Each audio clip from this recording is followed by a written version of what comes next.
Oi, sou o Gustavo, sou aluno de doutorado em Física aqui na USP e hoje a gente vai falar do livro Write No Matter What, da Jolly Jensen. Esse é provavelmente o livro mais importante que eu já li na minha jornada acadêmica até agora e eu acho que ele é bem aplicável para qualquer pessoa, independente se você está trabalhando numa pós-graduação ou fazendo qualquer outra coisa da sua vida, porque se você tirar as ideias centrais dele, elas são extremamente aplicáveis para qualquer outro contexto. Mas o livro é focado em escrita acadêmica naturalmente. Então, vamos começar colocando em contexto o que esse livro ataca. Esse livro defende uma prática constante, sem estresse, com projetos que você tem interesse. Isso é exatamente o cenário contrário do que a gente se encontra no mundo acadêmico muitas vezes. Praticamente a gente sempre está em cenários estressantes, custando a conseguir ter um contato com aquilo que a gente precisa fazer frequente e sempre estressante, sem tempo, sem exatamente saber o que fazer, encaixando as coisas de qualquer jeito e vivendo de apagar incêndio. Esse livro te dá algumas sugestões de ferramentas e discute abertamente mitos que a gente não discute, né, que são tabus na vida acadêmica, que de maneira geral, quando você fala em voz alta e racionaliza eles, talvez fica mais fácil de lidar com eles. Então esse livro passa por todas essas etapas e te imune, né, dessas ferramentas e te deixa mais confiante, porque você vê que, bom, o que eu sinto, na verdade, muitas pessoas sentem e dá para lidar com eles de forma mais humana se eu pensar neles como problemas que devem ser tratados e resolvidos, ao invés de tratar eles como coisas que não existem e fingir que está tudo bem. Então, esse é o foco do livro. Vamos passar por parte aqui, começando do zero e vendo o problema de forma geral. O que acontece? O começo do livro discute os cenários ideais. O que é isso? A gente está sempre pensando um passo à frente, procurando cenários imaginários, onde a gente tem exatamente aquilo que a gente quer em termos de status, que aí sim a gente vai poder atacar o problema que a gente realmente ama, né? Então, na graduação a gente está pensando que quando a gente estiver no mestrado a gente vai estar resolvendo problemas de verdade, e aí no mestrado a gente fala, nossa, não vejo a hora de estar no doutorado para eu poder escrever meus papers diferentes e fazer a pesquisa no que eu gosto. E no doutorado a gente está pensando, não, mas no pós-doutorado eu vou finalmente fazer a pesquisa ser livre, né? Vou ser um pesquisador independente, e aí sim eu vou conseguir fazer tudo que eu quero. E aí que você está no pós-doutorado, você está tipo, nossa, não vejo a hora de acabar meu pós-doutorado para eu conseguir uma posição permanente, e aí eu vou ser professor, eu que vou mandar nos alunos, eu que vou poder escolher os projetos que eu vou trabalhar, e aí sim eu vou fazer a pesquisa que é minha. O que acontece? A gente fica sempre adiando essas coisas de pôr os projetos que a gente gosta e não consegue trazê-los para mais próximo, de forma que a gente vive sempre nessa ansiedade de querer ter as coisas, enquanto que a gente muitas vezes, principalmente quando você já passou da sua graduação, está no mestrado, doutorado, você já está em posição de fazer aquilo, de pesquisar aquilo que você gosta, você já tem as ferramentas disso. Talvez falta mais a achar um cenário onde você consiga ter um balanço para controlar as regras do jogo entre o que precisa ser feito e o que você quer fazer. E isso são ferramentas que a gente pode desenvolver com o tempo e autoconhecimento, de forma que a gente consiga criar uma rotina mais sustentável, que é o foco total do discutido aqui. E o que acontece? Uma situação muito parecida, né? Muito recorrente na vida acadêmica, essa busca por balanços entre vida pessoal, vida profissional. Muitas vezes a gente está trabalhando demais, aí esquece de descansar, ou enquanto está descansando está pensando no trabalho, e vira essa bola de neve. E como que a gente pode tratar isso, né? Primeiro, reconhecer o problema, entender que há um problema, entender que não é normal essa situação e começar a pensar onde que as coisas estão fugindo do nosso controle. Isso requer autoconhecimento, reflexão e realmente assim uma postura ativa em mudar certos comportamentos que podem estar prejudicando você no curto, médio e longo prazo. Então, vamos colocar no cenário de escrita, né? Todas as dificuldades que você tiver na sua escrita, não trate elas como uma validação pessoal, mas sim como um obstáculo a ser superado. Isso vale para qualquer coisa, substitui escrita aí por qualquer dificuldade que você possa vir a ter.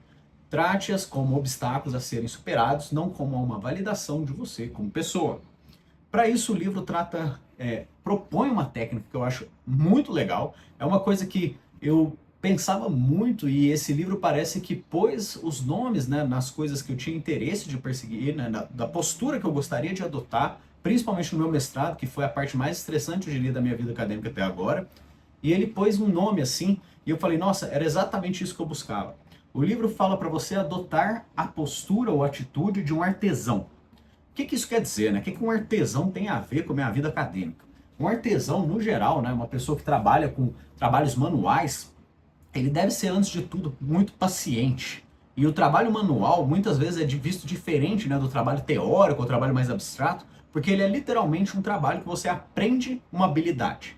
E ao aprender uma habilidade, você entende que o desafio está em aprender aquela habilidade e não em você. Por exemplo, você vai fazer alguma peça de roupa, um crochê, não sei, você começa a fazer aquilo, você entende as técnicas, você começa a aprender como encaixar as coisas, e aí você vê o material se construindo na sua frente ali, por meio da evolução das suas habilidades pessoais. Você nunca se valida como pessoa, necessariamente, nessas habilidades, de forma que você vai se sentir mal por não estar conseguindo fazer algo ali. É um contexto que normalmente pessoa e produto estão muito separados. Por isso que ela bate nessa tecla de adotar uma postura de artesão. E o que isso quer dizer no fundo, né, de tudo? Isso quer dizer, seja um aprendiz e aceite que você sempre será um aprendiz e que não há vergonha em ser um aprendiz em processo de aprendizado.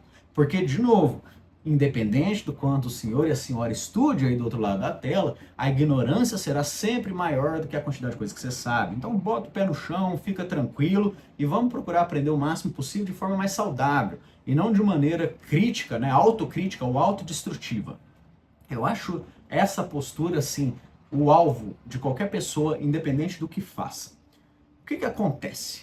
Vamos falar no meio acadêmico, ela traz esses conceitos. Eu anotei algumas coisas principais aqui para não esquecer de falar. E ela fala as seguintes frases, tá uma mistura do que eu adaptei e do que ela falou, mas a princípio, como primeira impressão, tome sempre como algo que eu estou referenciando e não necessariamente palavras minhas, apesar de eu ter mesclado aqui. Mas ela disse o seguinte: o processo está em construção e você está aprendendo na jornada. Nós aprendemos no meio acadêmico a parecer espertos. Descobrimos técnicas de esconder nossas inseguranças a todo custo. Fingimos que sabemos o que estamos fazendo, chegando ao ponto de parecer estranho ter que aprender algo.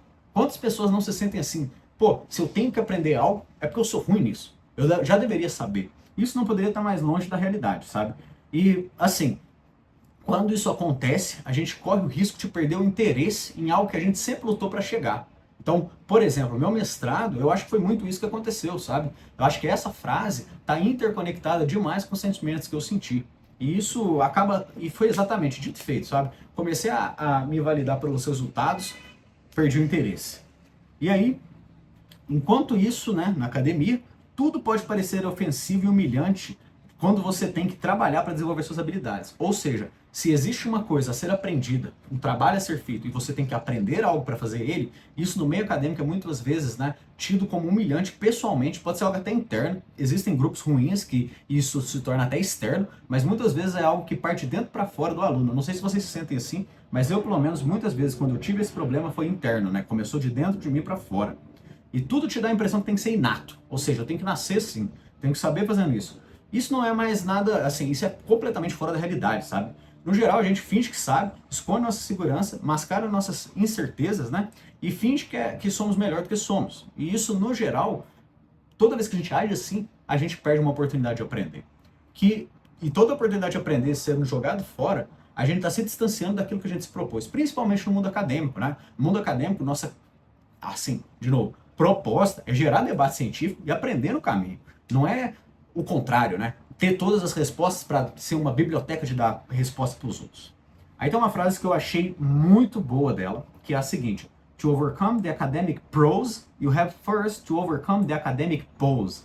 Que é o seguinte, é um trocadilho, né? Para superar a sua prosa acadêmica interna, né? Essa frase que te repete que você não é suficiente, que você deveria ser inato, você tem que primeiro superar a sua pose acadêmica. Ou seja, quebrar essa barreira e entender que nós somos, né, sempre aprendizes em construção e, a princípio, errar é parte do processo de aprendizado. E ela fala, né, nesse contexto, de uma coisa que eu acho que é muito legal, cara. Começa a prestar atenção, isso vai ser óbvio para todo mundo quando eu falar em voz alta, mas a camuflagem é melhor do que ser claro e direto.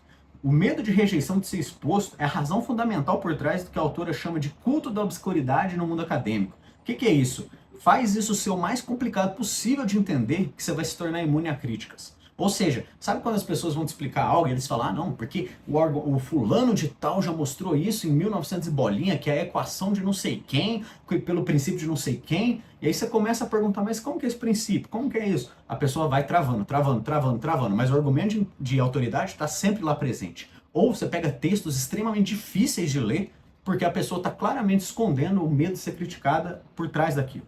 Isso eu acho que, assim, é uma verdade que, para mim, está muito clara no mundo acadêmico. Eu não acho que dá para escapar disso, falar que aliviar isso. Mas é algo que está presente e, até hoje, eu confirmo muito o que ela tem dito aqui. Agora ela fala outra coisa, que eu acho que é uma frase que eu acho que, assim, de novo, vai no cerne do negócio e eu acho que ela acerta muito, né? Uma pessoa que pensou esse tempo todo em escrita, entrega um livro escrito assim, ó, você vai lendo, cara, vai te dando aquele... Você vê que tá bem escrito, sabe? Você fala, meu Deus, como que essas frases entraram nessa ordem? Ela fala a seguinte coisa: Too often we treat your academic work as a measure of inner worth, rather than a process of learning how to use a specific set of skills. Your current ability to do academic writing is not really evidence of your innate intellectual abilities. It's evidence of whether you have had access to and experience with effective writing tools and habits. Então, vamos traduzir ao pé da letra aqui. Muitas vezes nós tratamos nosso trabalho acadêmico como uma medida do nosso valor interno, ao invés de ser um processo de aprendizado de como usar certo conjunto de habilidades. Nossa habilidade presente para fazer na escrita acadêmica, nesse caso, você troca escrita acadêmica por qualquer coisa, não é necessariamente evidência das nossas habilidades intelectuais inatas. Isso é apenas evidência se você já teve acesso ou experiência com ferramentas de escrita efetivas. Isso é verdade para qualquer coisa. Não existe pessoas, por exemplo, que têm uma habilidade inata para cálculo. Você pode ter naturalmente facilidade em aprender aquilo, mas quando você pega alguém que já está sabendo derivar, integrar, etc., essa pessoa teve uma exposição a livros de cálculo. Pode ser que se você der o mesmo livro para duas pessoas, que vamos supor um cenário que as pessoas são exatamente iguais até aquele momento, uma vai aprender um pouco mais rápido que a outra. Isso é tranquilo, mas há a exposição prévia, há treinamento prévio. Existem pessoas aprendendo essas habilidades e você vai ver muitas vezes o produto fechado. Você vai ver a pessoa depois dela já ter ficado lá aprendendo isso ó, um tempão e você nunca viu isso. E aí você vai se comparar com essa pessoa e é uma comparação injusta com você mesmo. Então não faça isso, tá? De novo, a ideia é ser aprendiz. A ideia, né, entre o aprendiz e o iniciante é que o primeiro foca no caminho e em como fazer o trabalho. O segundo agoniza com o caminho, se invalida a cada barreira. Essas são notas que eu fiz aqui, né? Agora, a gente conclui nessa primeira parte com a dica que é: se defina como um aprendiz. Dedique-se à prática e mantenha o foco onde ele deve estar, no trabalho. O foco não é em você como pessoa, é no trabalho, certo? Por isso que eu acho que assim, a gente quando escolhe uma carreira acadêmica, no geral existem vários desafios automaticamente impostos ali, né? É uma jornada assim, longa, com pouco retorno a curto prazo, com muitas coisas à distância. A gente perdeu o prazer por aquilo que a gente está fazendo no dia a dia, pela jornada, a gente vai tornar essa situação que já é complicada muito pior.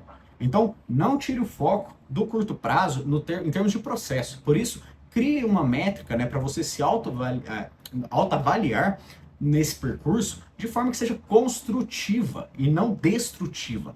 Então, pegue as big questions, as grandes questões que você tem que resolver, quebre elas em passos que você consiga dar, de forma que isso traga para você certo retorno positivo e você se sinta melhor com isso cada dia. Então, nunca perca o foco do aprendizado. Agora vamos passar para a parte de ferramentas, que eu acho que são... Eu já falei aqui em algum momento já sobre organizar, a maioria das dicas que eu dei lá foram baseadas nesse livro, e são praticamente 3. Cria uma project box, uma caixa de projetos, onde você vai pôr tudo relacionado ao projeto em questão. Ah, Gustavo, quero aprender neutrinos. Então você vai ter uma caixa de projetos de aprendizagem de neutrinos. Você vai pôr tudo lá, referência, suas notas, anotações, reunião, etc. Essa project box vai ter tudo lá dentro. De forma que quando você for trabalhar nesse projeto, você vai abrir essa caixa e naquele momento você entrou no modo projeto neutrinos. Você não vai ter outra coisa aberta, você vai ter esse espaço que vai ser o espaço reservado para projeto neutrinos. E é isso. Você vai entrar no seu mundo ali. Segunda parte, que é escrever, né? Que de novo, o livro é sobre escrita acadêmica, então ela defende: escreva pelo menos 15 minutos por dia. 15 minutos por dia.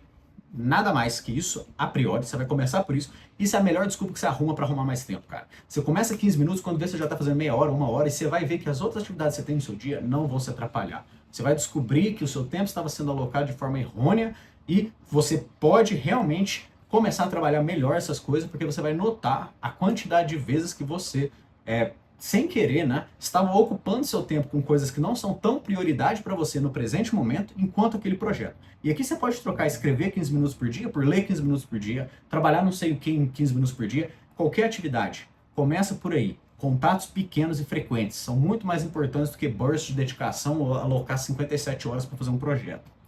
A terceira parte é o Use Ventilation File, ou seja, é um arquivo para desabafo mesmo. E isso é tipo, sabe aquele dia que você senta para fazer as coisas, mas não importa o que você faça, não sai do lugar? Esse é o dia que você vai usar esse arquivo. Você vai escrever como você está se sentindo. Quando você racionaliza o jeito que você está se sentindo, muitas vezes facilita o processo de quebrar essa barreira que você está tendo. Você entende o seu sentimento. E você entender seu sentimento é uma forma de autoconhecimento muito poderosa. Por quê? Porque quando você racionaliza aquilo que você está sentindo, você arruma maneiras criativas de lidar com aquilo, ou você só vê que aquilo é muito maior, você está criando algo muito maior do que é. E isso te ajuda a quebrar certas barreiras. Pelo menos todas as vezes que eu fiz isso, foi muito mais fácil recomeçar no dia seguinte de forma mais natural. Então, fica uma dica aí, para citar uma frase dela nessa parte: Fear less, write more. Ou seja, eu adaptei essa frase para tenha menos medo, aprenda mais, né? Porque eu acho que, assim, quando a gente fica nos retraindo desse tipo de coisa, guardando essas coisas todas pra gente, a gente acaba criando barreiras internas pra gente continuar produzindo, porque a gente tem medo, às vezes, de externalizar o que a gente tá pensando e aquilo ser tão ruim que vai nos validar como pessoa. Aí chega de novo na parte de se separar do material que você tá fazendo, ou seja, produto e pessoa são coisas diferentes. Aí ela dá algumas dicas para se organizar. Tem o tempo, né? Como organizar tempo. A dica standard, né? Faça um planner reverso. Então, ao invés de você começar se planejando e tentando seguir à risca aquilo, primeiro pega uma agenda, siga seu dia normalmente e anote o que você fez no dia naturalmente. E aí você vai ver onde que seu tempo está indo, e aí você vai fazer o contrário, né? Depois que você vê onde seu tempo está indo, você vê onde que você realmente queria que ele estivesse indo e onde que você pode trocar as coisas. Então, ao invés de se planejar, faça o contrário. Você olhe como já está sendo feito e vê onde que o tempo está indo e balança ele daí. Depois, sobre espaço, ela fala para você achar um lugar, né, onde você possa ter a prática sem interrupções. E aqui entra outra parte. Você não precisa estar disponível para todo mundo a todo momento. Você fecha num canto, bota uma plaquinha lá, não me perturbe por tanto tempo, e fica no seu canto fazendo coisa. As pessoas têm que entender, não importa, quem ficar achando ruim também vai pastar, e é isso, a vida que toca. Energia. Essa parte, isso daqui era uma coisa que eu descobri um pouco antes de ler esse livro. Quando eu li isso daqui, foi casando as coisas. Ela fala o seguinte: nós devemos tratar nossa energia como uma fonte confiável e renovável. Ou seja, respeite seus níveis de energia e surfe eles de forma adequada. Ou seja, durante a semana, além de você mapear o seu planner reverso, você vai também mapear quando você se sente mais disposto e quando você se sente mais indisposto.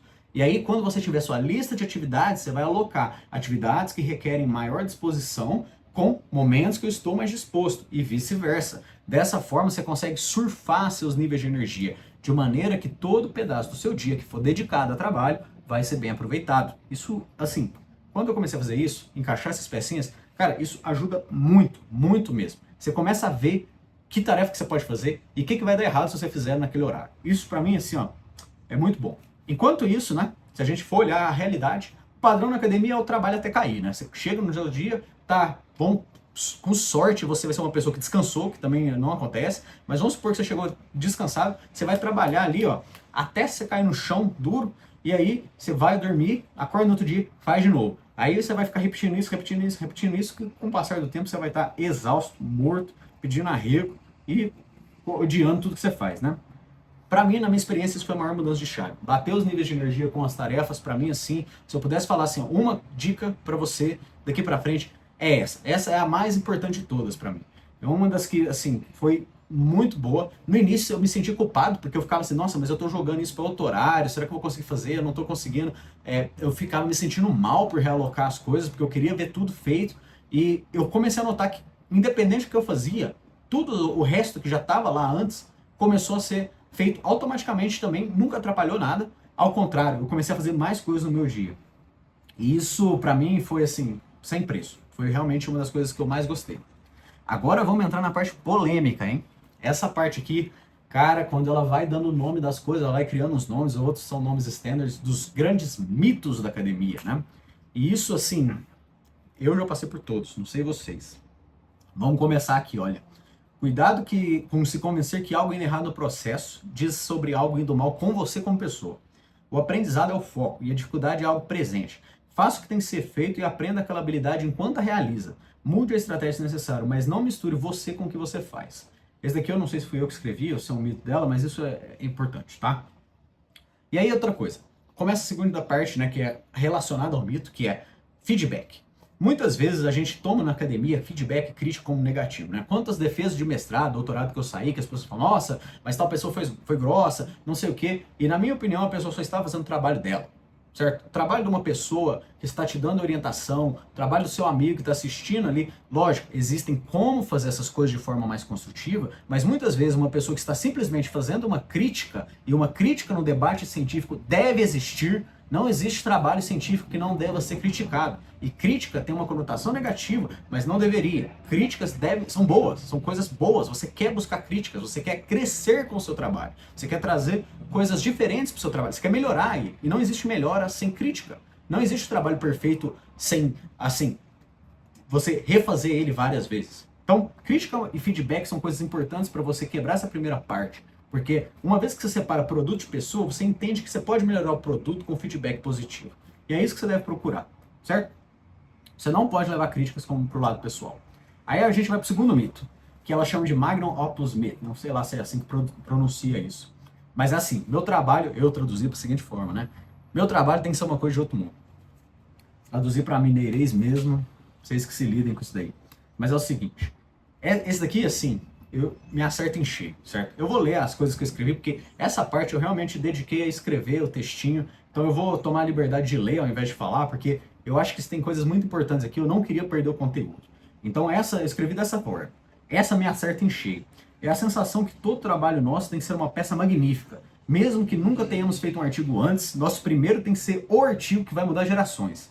Na realidade, cultivar esse sentimento vai só te atrasar. Racionalize o que você quer com isso. Se validar para alguém, se tornar uma estrela. Temos a falsa impressão que criar essa obra-prima nos deixa imune à crítica, que eu acho que essa é a parte que mais me pegava. Eu não queria me validar para ninguém, essas partes todas, essas outras coisas, por sorte, sei lá, personalidade, não sei, é algo interno mesmo, eu nunca caí muito nessas. Mas essa parte de criar um produto tão bom que ele é imune a críticas, que não existe, isso não existe, era a parte que mais me pegava quando eu pensava essas coisas. Perfeição, na realidade, nunca é atingida, pois é idealizado. Evite também andar com pessoas em que esse mito é aflorado. Pessoas que têm essa sensação, elas começam a te diminuir para se sentir um pouco maior. Então, assim, toma cuidado, tá? Toma cuidado com os outros também, você não precisa ficar sendo amigo de todo mundo, não, e é isso. Minha opinião é até mais polêmica que isso, porque quanto menos gente, mais gato, melhor. Próximo mito. O mito do leitor hostil. Temos que prever qualquer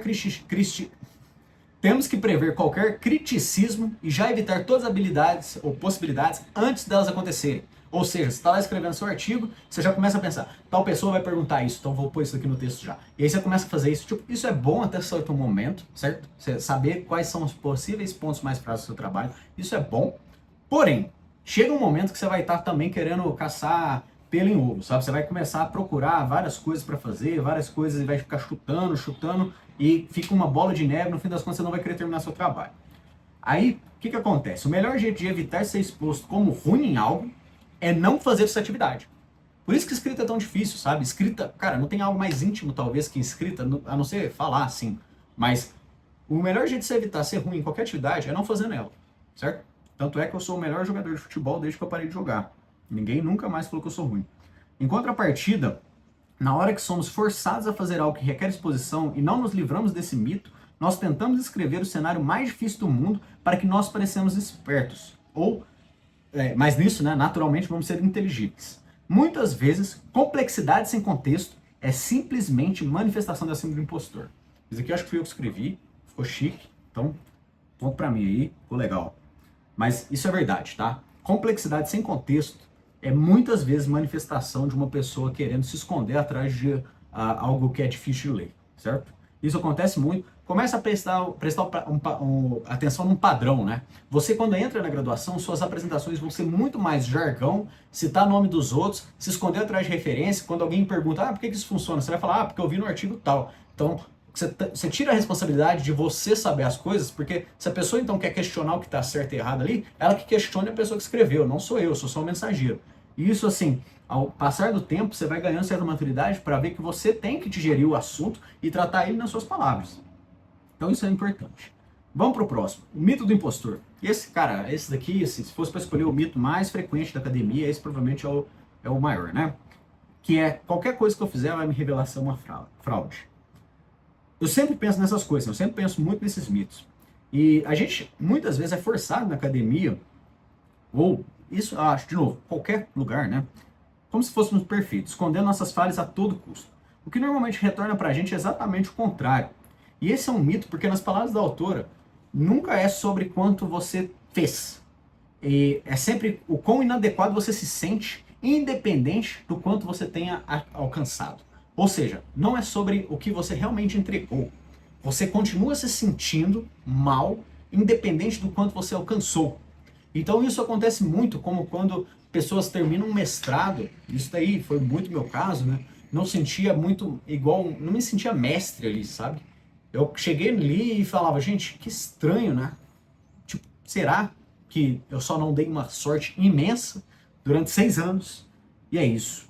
E é uma coisa, um mito recorrente pra caramba. Eu acho que assim, é complicadíssimo lidar com ele, mas a gente entra aqui conectando com a escrita, e eu acho que, de novo, troca a escrita por qualquer habilidade aí. Escrita é uma forma de se expor. Escrita acadêmica ou apresentações são sobre fazer uma contribuição, e não devem ser sobre provar o seu valor. E aí, de novo, quebre a conexão entre a qualidade do seu projeto e o seu valor como pessoa. Dissolva a carga emocional associada ao processo. Somos e sempre seremos eternos aprendizes, tentando aprender como fazer um trabalho melhor. Somos impostores só se fingirmos o contrário. Isso daí é uma citação do próprio livro, tá? Eu gostei bastante dessa citação, diga-se de passagem. Próximo mito. Comparado a fulano, né? O mito, na verdade, era compare to X myth. Mas enfim, comparado com fulano em português plano aí. Não estou no mesmo nível, né? Nunca é sobre os outros, tá? Na academia. O aprendizado é seu, o caminho é seu. E sendo honesto, independente de quão duro você trabalha, sempre haverá pessoas à frente e atrás em alguma métrica que você criar. Então, eu posso criar aqui o torneio internacional dos mineiros formados em física, que começaram em 2014, terminaram no dia tal de 2018 e foram trabalhar em neutrinos. Eu vou ser o melhor, espero, nessa categoria aí, tá? Então, essa coisa de ser melhor, pior, joga para fora, tá? O máximo que você puder, evite. Foque em adicionar na sua área de pesquisa, não em performar melhor que seus colegas. O foco é o objeto de estudo e não você como pessoa. Comparação é contraprodutivo no melhor do cenário e paralisador no pior deles. Isso aqui é verdade, eu vi acontecer com diversas pessoas, tá? Próximo mito, já indo para um mito mais tranquilo, que eu acho que a gente também já passou em muita coisa pesada. Mesa limpa. O dia que eu tiver sem tarefas, sem tarefa nenhuma, eu vou ter tempo para escrever. E o spoiler é, você nunca vai estar sem tarefa, tá? Você nunca vai estar sem as coisas em questão. Se você não aprender a se organizar melhor dentro da realidade, você não vai conseguir fazer aquilo que você quer, porque vai sempre ser jogado para o segundo plano. Se você não tiver com as tarefas que você estava antigamente, vão ter outras. E você vai ter que fazer no tempo que você tem, tá? Então organize seu dia. Pensa no seguinte, na graduação você acha que você está ocupado. No mestrado você vai estar mais. Aí você vai achar que você já está muito ocupado. No doutorado você vai estar mais. Agora olha o seu professor, tá? Só olha. O seu professor vai ter que monitorar os alunos de mestrado e doutorado dele, dar os cursos, pensar na burocracia, lidar com coisa de departamento, lidar com os outros problemas da vida pessoal, entre todas as outras coisas. Então, assim, o que eu vou falar dentro daquele aluno que está fazendo a graduação pode não parecer e não vai, porque a gente só tem um nível de dificuldade, né? A única barra que seta a nossa dificuldade é a realidade que a gente está vivendo naquele momento.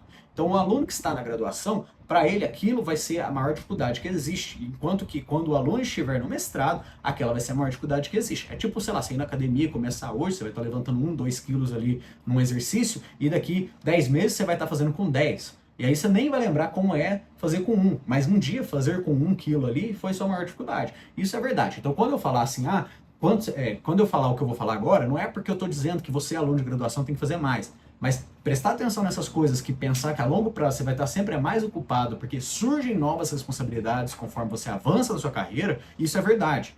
Então, pensando de forma contrária, a época que você está com mais tempo é a sua graduação, certo? Mas as tarefas são muito diferentes e você vai ter responsabilidades diferentes e você vai ter exercício de atividades diferentes, certo? Então, de novo, não estou dizendo que você, aluno de graduação, deve repaginar tudo e correr atrás de tudo e querer fazer tudo agora. Não. Aceite que as dificuldades que existem ali são as dificuldades presentes naquele momento e você tem que lidar dessa forma. Porém, não adie sonhos, todos os sonhos. Deixe alguns para frente, né? Pense como organizar isso, mas tente talvez rever como você usa o seu tempo já na graduação. Isso é uma coisa muito positiva. Eu comecei a fazer no metade do meu segundo ano ali, depois mais pro terceiro ano, e me ajudou muito. Consegui voltar a praticar esporte, ter uma rotina mais saudável, comer melhor, coisas desse tipo. Muito importante, tá? Próximo mito, voltando para mitos de escrita, e também são mitos de outra coisa, o mito da primeira sentença perfeita. Esse daqui também bate forte, tá? Você não pode focar em sentenças na primeira passada. E isso é verdade para tudo, sabe? Quantas vezes a gente não faz a primeira ida na academia, a primeira corrida, porque a gente não consegue correr 100 metros, ou a gente não consegue levantar, sei lá, qualquer peso, entende? E isso daqui, assim, não existe, tá? Não foque na primeira passada. Crie o grosso das ideias, faça do jeito que você sabe. Depois vai chegar na fase de edição. Adie as coisas para a fase de edição quando você for fazer escrita. O mito de que a primeira versão deve ser perfeita pode te travar muito. Não importa o quão ruim seu primeiro rascunho acabe sendo, ele é por onde você começa. Foque no processo. O legal da escrita ou de qualquer outro processo criativo, incluindo esse vídeo que eu estou fazendo, é que ele começa no completo caos e você assiste os padrões emergirem do caos e se organizarem de forma com história coerente. Por exemplo, antes de fazer esse vídeo aqui, que agora já está com 31 minutos, eu tentei gravar mais uns 10. Ficou horrível, tá? E aqui agora, o que eu fiz? Eu estava tentando me prender no roteiro, fiquei com dificuldade, eu não consigo fazer as coisas muito com o roteiro seguir, então eu estou fazendo uma mescla aqui e me senti mais livre assim e consegui andar até agora. Não era nem para ter essa parte, mas enfim. E ao observar o processo, você vê o produto final sendo feito por você. Isso é muito legal, sabe? Quando eu assistir esse vídeo de novo, eu vou falar, nossa, realmente, tal parte ficou bem legal, tal parte eu posso editar, mas saiu alguma coisa, sabe? É melhor do que nada. Cada vez que você repete o processo, ele volta melhor. Pega o meu primeiro vídeo, pega os vídeos agora, estou bem mais confortável de falar, estou ficando mais tranquilo, estou aprendendo sobre edição. As coisas evoluem num processo natural. Não há coisas inatas, perfeitas, que surgiu do nada, certo? Próximo mito. Mais uma fonte eu começo a escrever. Esse daqui também é interessante, tá? Esse mito é muito interessante e recorrente. A dica dela é muito boa. Assim que você, na sua revisão bibliográfica, notar que as referências estão se tornando repetitivas, é hora de pôr a mão na massa. Isso daqui é verdade, tá? No meu mestrado, eu fui fazer a introdução de neutrinos, eu comecei a ler simplesmente tudo que tinha de neutrinos. Um momento já estava tudo igual as referências, e eu falei, nossa, eu ainda preciso ler mais uma, tem mais 37 referências para ler ali, e eu não queria parar. E você vai ficar maluco se você for querer fazer tudo isso, tá bom? Então, isso você nunca vai fazer nada. Então, quando a dica de regra é, você vai pegar um monte de material para fazer revisão bibliográfica, e até ele ficar repetitivo, ainda faz sentido você continuar lendo. Na hora que ele ficar repetitivo, você troca e começa a fazer outra coisa. Aí, ela cita a seguinte, eu quero citar a seguinte frase. It feels easier and safer to be researching than doing hard and sometimes scary work of writing. Isso, você se sente mais seguro pesquisando, né, do que realmente se expondo, porque o processo de escrever é um processo de exposição. Isso aqui é generalizado para qualquer coisa, né? Quantas vezes não é mais fácil você ficar vendo como fazer um exercício no YouTube, né, do que fazer o exercício mesmo? Quantas vezes não é mais fácil você ficar vendo gente correndo no YouTube do que sair para correr mesmo? Isso, assim, de novo, bota a mão na massa. Chega numa hora que você tem que pôr a mão na massa. Última parte, e esse aqui é bem interessante também, cuidado com o seu tirano interno. Não é porque estamos pregando uma prática constante aqui, né, nesse vídeo, no livro, que você vai se forçar a fazer tudo a qualquer custo. Lembre-se da parte sem estresse das práticas lá. Ao nos organizarmos nós temos a tendência a fazer isso meio que uma punição quando a gente falha. Ou seja, agora que eu tenho minha rotina, se eu sair dela um pouquinho, eu tenho que me punir. E isso é um problema, sabe? Toma cuidado. Constância não é sobre repetição milimétrica de padrões de comportamento todos os dias. Constância é você entender que existe um processo a ser seguido e você vai tentar fazer o ideal, você mira no perfeito, mas faz o que dá, sabe? Mas assim, você vai estar sempre procurando ser um pouco melhor cada dia. Mas tem dias, cara, que simplesmente não dá. Mas aí, hoje, você não fica mal com isso. Amanhã você recomeça, volta no sorteio. Ah, não fui na academia hoje, tudo bem, amanhã você vai. Volta com calma. Você não precisa ficar se punindo porque você não foi um dia. Pensa que a longo prazo, constância a longo prazo, né, você vai acertar muito mais que errar. E aqui, de novo, acerto e erro, tô falando de coisas... A gente já discute o suficiente aqui, né, pra vocês entenderem o que eu tô falando, tá? Então, assim, pensa sempre no longo prazo e que constância é sobre você tentar o melhor possível e fazer o que dá no fim das contas, entendendo o que está passando na sua realidade com o seu momento atual. Perfeito? Constância vai além disso. Aqui volta a máxima de sempre. Foque no processo. Hoje não deu, recomece amanhã, volte ao seu ritmo e aprecie e goste do seu processo. E aí o que acontece, né? Ela termina o livro não, né? Essa parte dos mitos que eu acho que é bem legal. Você realmente acredita nos mitos que você tem se contado? Converse com você mesmo e entenda esses sentimentos. Aí ela termina com uma frase aqui, que eu achei interessante, gostei. Talvez apareça uma legenda do Instagram aí, talvez, mas enfim. Descubra quais demônios estão te prendendo e convide eles para uma conversa. Isso, autoconhecimento, muito importante. E aí a gente agora, então, o livro tem vários outros capítulos ainda que eu não cobri, acho que esse daqui é o grosso do principal, assim, tem a parte de escrita em grupo, outras coisas que nicha mais para dentro de quem quer escrita, mas hoje a gente vai tocar nesses tópicos, que eu acho que já é um vídeo bem longo, bem denso, talvez, mas uma conversa que eu acho que é muito importante, de exposição mesmo, né? E eu acho que, assim, todo mundo sofre um pouco do que foi falado nesse vídeo, não tem exceção, somos todos humanos, e a gente pode, assim, ser excelente em fingir que tá tudo bem, mas a realidade é que, no fim das contas, alguma coisa que passa, se não passou, passará e vai voltar, independente da posição que você está ocupando. Professor já sente isso também, pós-doc sente isso também, doutorando sente isso também, mestrando sente isso também, graduando sente isso também, aluno de ensino médio sente isso também, tá? E o nosso trabalho não deve ser se tornar imune a críticas, e sim participar da criação, no processo desse aprendizado, de forma efetiva. Principalmente no meio acadêmico, o foco é gerar um debate científico de qualidade, certo? E a gente vai participar nesse, expondo nossas ideias, recebendo essas críticas, melhorando aquilo, de forma que todo mundo envolvido nesse debate saia melhor do que entrou. E aí, eu quero concluir esse vídeo com essa frase, que é, eu não lembro agora se fui eu que escrevi ou ela, mas é: quando a curiosidade encontra uma postura construtiva, você acha um ambiente perfeito para cultivar progresso. Então, de novo, nós somos aprendizes. Construa as coisas de forma paciente, focando no processo, respeitando suas individualidades e não se comparando com o próximo. E é isso. A gente se vê no próximo vídeo. Leia esse livro, vale muito a pena. Leitura curta e, assim, vocês vão ver, assim, lê até a metade dele que cobre todos esses temas aqui. É excelente, tá bom? Então fica a minha dica aí. Espero que vocês gostem desse vídeo. A gente se vê numa próxima oportunidade. Tchau, tchau.